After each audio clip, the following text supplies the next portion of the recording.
When someone is the victim of borderline or narcissistic abuse, it feels like you're in a prison, like you're stuck in a maze, like you're trying to find your sweet spot, but you can never find it. You're trying to feel good, but it's so laced with a lot of confusion, a lot of anxiety, lots of ups and downs. You feel fearful, and sometimes the tiniest thing can make you feel happy because you're miserable most of the time. Where you try to tell them how you feel, they're not going to understand it, especially if you tell them, hey, you're doing this to me, you're doing that to me. They're probably not going to connect with that. They're not going to take ownership for what they've done. Some people say that they're doing that purposefully. I think sometimes there's this blind spot. It's a defense mechanism where they're really not connecting with what you're telling them, because if you're telling them that they're doing something wrong, that could lead to abandonment. And so they've got that deep denial. They're going to deny. How can you get somewhere with somebody who's not going to own up to what they're doing? So it's like you're wasting time explaining to them, hey, you're hurting me. They're not even connected with their emotional state. And so trying to explain to them how you're feeling, they only care about how they're feeling. They're trying to escape their emotional trauma and pain, and they're acting out even as adults, and they just switch strategies. They just switch it up. You tell them, hey, can you stop calling me 100 times a day? Well, they'll just come at you a different way. They'll figure out another way to come at you and connect. So both of these people can be quite abusive, but it's like being in a state of confusion. And so you start turning inward. You're trying to figure these people out, and you just don't understand because you don't think or do things the way that they do, because you act with integrity and the saying of you treat other people the way you want to be treated. And so you function in a state of normalcy, but these people's brain and internal working has been shattered and interrupted, and they didn't develop the way that they were supposed to. And what's more confusing is you're looking at human beings who are in adult bodies, but there's some arrested development. You're supposed to be able to trust these people, whether it's a boss, a mother, a father, a sister, a cousin, a friend, your neighbor, whoever it is that's driving you up the wall. And so I think we have to have compassion for the victims of abuse from borderlines and narcissists. When you're stuck in a pattern of abuse, whether it's a mate or it's a work situation, whatever the situation is that you can't escape from because you are mentally, emotionally, and physically drained and confused, it's hard to be able to give to anyone else. You feel like there's nothing that you have to give because you are holding on to crumbs to get you through the day. It's like it starts interfering with your normal functioning. Like you can't be yourself. You don't know who you are anymore because the person keeps at it. Like they won't stop. It's like having a drip of water that drips on your head and it's incessant. It won't stop. So when you're trapped, what do you start to do? You start to go inward on yourself. You start questioning who you are, your own thinking. Maybe I'm wrong. Maybe I'm the crazy one. Maybe they're more normal than what I think. Maybe I'm just not giving them a chance. Maybe I need to change how I'm doing things. But a lot of times with narcissists and borderlines, changing who you are is probably, it's not going to do any good. And it's probably not the smartest thing because you are the victim of someone's manipulative tactics. They're trying to get their needs met. And so they're screwing everything up. They're screwing up your thinking. And that's not good. It's like you have to hold on to who you are as tightly as you can. Like dig in deep. Who am I? How do I like to do things? It's very difficult to do that when someone is constantly grooming you trying to break you down. Sometimes you feel like you can't even think anymore because you're trying to survive. You're trying to do your own daily task, functioning, dealing with problems, cars breaking down, this needs to be fixed, and just cooking dinner every day or whatever it is that you do on a normal basis. And to have to deal with someone else, hurt people, that's a simple phrase, but it's very, very true. These people are hurting, and what do? They hurt other people. They have a very dysfunctional way of doing things, and I often say they make you feel how they feel. So when you start crumbling, breaking down, feeling awful, feeling like you're stuck in this spiral that won't stop, that won't end, that you can't get out of, that's how they feel. But that's not fair to the person who didn't cause the abuse, who they're projecting onto and punishing. That's not fair to the co-workers or the people who have to work under these people who are just awful. Start feeling like, what did I do to deserve this? Like, did I do something to have to pay this awful price where someone is constantly putting me down or being overly controlling or be in control of my every single move because they don't want me to abandon them, and so I have to be subjected to this weird system, or else they will lash out and figure out another and new way to punish you. It's very painful and a very toxic way to have to live and navigate. You start to shut down because you can't do everything, and you know that you're not being as effective as you know how to be because you are in survival mode. So it's like you're just trying to focus on what needs to be done, and that's all I'm going to do because I have no space to do things on the level that I really want to do them. Just can't think straight because you don't know when their next move is coming, and you look and hold on to any moment of praise or uplifting because a lot of times you're not going to be thanked, you're not going to be appreciated, you're going to be asked to do someone else's job or things that they should be doing, or carrying the whole workload where this other person feels like you should just do everything, you should be serving me. You have nothing left, and you wonder why it's so difficult to escape.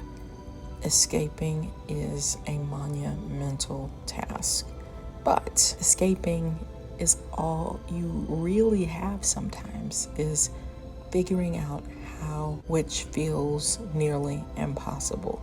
A lot of victims will justify why they should stay. They'll come up with thousands of reasons.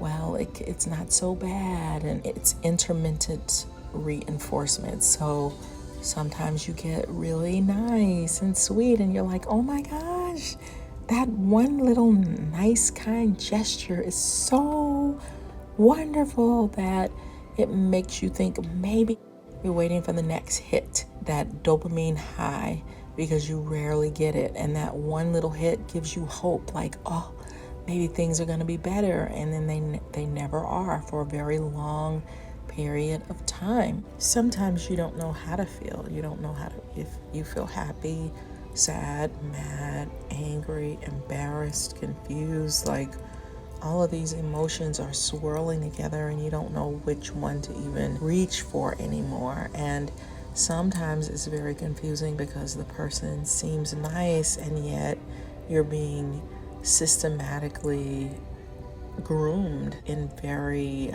twisted ways that you know don't make sense. Something doesn't feel right, something doesn't feel good, and yet you can convince yourself that, wait, maybe this person is okay because they are nice to me, but it feels like they're constantly punishing you, or they're getting someone else to do their dirty work while they smile. And it's just all these very sophisticated ways of these other people getting their needs met so that they can feel okay.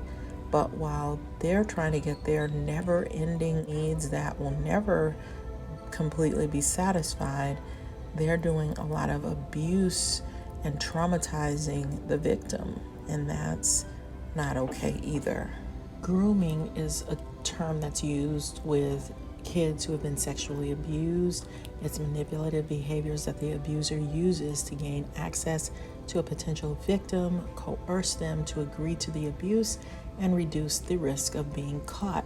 But I personally think people can be groomed in other situations, whether it's a boss and an employee situation, husband and wife situation. I mean, there are a lot of other situations in which someone can be really groomed to be quiet because you feel like, if I could get in trouble, or I could get fired, or I can, have all of these issues, or I don't want to make waves. Let me just be quiet and go along with this. And there's just so many situations where somebody can slowly groom you, whether it's they're constantly attacking your character, attacking who you are, attacking how you act, attacking you because of how you look, or just, it could be very shallow, but that something isn't right. Why is this person always attacking me? Why is this person always giving me their work to do and acting like they're supporting me in the work, but it's not my work, it's their work, and I don't get to do my work? And just, there's so many subtle ways of being abused. And one of the things you can kind of do to test it out is when you see other people who are nice, who are kind, who are well developed, who are respectful. When you're around that energy, it feels so good when somebody is just nice and thoughtful and kind and does things with a certain order or integrity, versus when you're around this other person and you just feel like, what is going on? Something isn't right. This is such a toxic situation. What's it like to be the victim of a narcissist or borderline abuse? Terrible, horrible, frustrating, maddening, and confusing, to name a few. We're all connected as a society. The abuse that someone suffers in childhood is something we collectively pay for, whether it's that irate boss, an over-controlling, name-calling spouse, or even a student who disrupts class every day and keeps everyone else from learning. It's hard, but with all the stressors and dysfunctions in society, broken families, we all feel the impact. If you grew up in a stable, loving, two-parent home that had no impacts from the pressures of poverty, consider yourself lucky. But it may be confusing when you get out into the real world and meet people whose life situations are totally different from yours, whether it's friendships, co-workers, boyfriend, girlfriend situations, adult tantrums. Both narcissists and borderlines can both have these in some form or another and wreak havoc in their environments. Some of them can be very smooth and subtle, grooming their victims until they are emotionally and physically drained. From a psychological perspective, we can all sympathize with the trauma that BPDs and NPDs have gone through. But should we excuse the pain and suffering that they bestow on their victims? The cycle continues and is unending and unyielding at times. When do we hold these adults accountable who may look like they are mentally stable, but whose wiring is one of manipulation? All they really care about is getting their needs met that weren't met in childhood, and acting out their frustrations on people who didn't do anything to them to deserve it. Payback for all the wrongs that they suffered. So what does it feel like to be a victim of abuse? Incessant ruminating about the person when they're not around. So even when they're escaping, or they have times where they don't have to be around those people, they may find themselves constantly thinking about the person, what they did to them, how they treated them, how they need to stand up to the person and what they need to do, and constantly strategizing, and what do I do to get this person to like me, be nice to me, treat me with respect, with kindness. And you can't get that person out of your head. It just doesn't go away. Those people have figured out a way to kind of live in your heads because they have created this world around themselves where they must be catered to non-stop. So it's hard to turn that voice off, those thoughts off about the person who is being abusive. Stockholm Syndrome, it happens to some abused and hostage victims when they have positive feelings toward an abuser or captor. The psychological routine of an abuser is to gain pity from their victim to the point where the victim simply thinks to themselves, well, he or she was abused as a child that must have been so hard. You don't know how many times I've actually heard people say that, especially when they're defending a spouse. But that's not your fault or your problem. You shouldn't have to pay the price for the abuse that they suffered. That's also displaced Stockholm Syndrome in situations where people are abused or harassed or constantly mistreated or constantly bullied. Sometimes they can start to feel for the person who is actually abusing them. They may start to feel sorry for them. They may have empathy. But I think what happens is when you start putting that type of pressure on the victim, they have to figure out ways to escape. So they may laugh at things that are not funny, for example. That's just a small example. They might be in a conversation and find themselves laughing at something that's not even funny because their subconscious mind is trying to find a way to escape. And the same thing with empathy. If I can feel sorry for this person, and you might have to do that, if I can feel sorry for this person, then it won't make their abuse feel so bad, because you can't figure out rationally why this person can't stand up on their own 2 feet. I need you to constantly be around me. I need to constantly be able to use you. I need you to be an extension of me. And that doesn't feel good to the person who is having to suffer under that. And of course, some of these people could get violent even, or hit you or whatever. You could find yourself having nightmares where you're having these scenarios where you're unable to escape or you just feel trapped. The borderline and narcissistic way of treating people is oftentimes abusive, even if it's subtle and just little bitty things over time that builds and builds and builds and builds and builds. It's very, very unfair for those who have to suffer from it. And even if you understand those disorders, it doesn't matter. If you are having to be around those people, it's going to be extremely difficult whether you understand them or not. Narcissists and borderlines can also both go into rages. They can split. It's hard to rationalize with them. Narcissistic abuse is a type of emotional abuse where the abuser only cares about themselves and may use words and actions to manipulate their partner's behavior and emotional state. Effects of narcissistic abuse can vary depending on how long one can endure these types of relationships. Borderlines can be extremely clingy and obsessive and hold on to someone way too tightly and manipulating situations to keep you from leaving them. They can also go into rages.